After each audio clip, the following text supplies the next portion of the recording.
Joining us this morning, COVID is rising in your state as well. Cases are up, hospitalizations are up, deaths are up. Are you prepared to work with President-elect Biden to get it under control? Well, it is a regional increase that we're seeing. We are testing more. And frankly, George, I'm not going to take advice from Governor Cuomo. He has the second worst death rate per 100,000 people in this nation. He's at 173 deaths per 100,000 per capita. South Dakota's at 54. I appreciated that President Trump gave us the flexibility to do the right thing in our state, and will continue to do that. He let me do my job. But the other thing that I think is going on here, George, is that this is all premature. This is a premature conversation because we have not finished counting votes.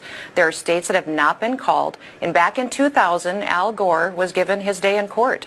We should give President Trump his day in court, let the process unfold. Because, George, we live in a republic.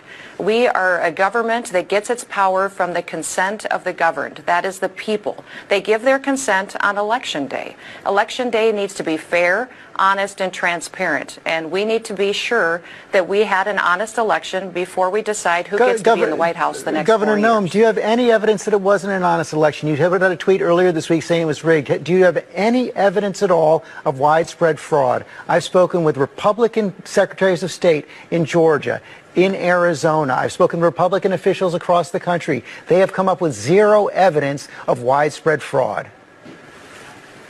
And that is not true.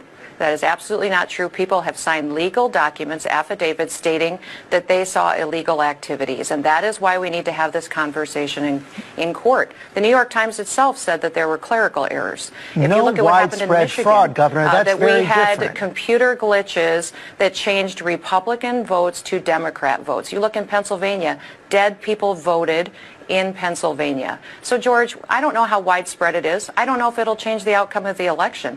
But why is everybody so scared just to have a fair election and find out? We gave Al Gore 37 days to run the process before we decided who was going to be president. Why would we not afford the 70.6 million Americans that voted for President Trump the same consideration?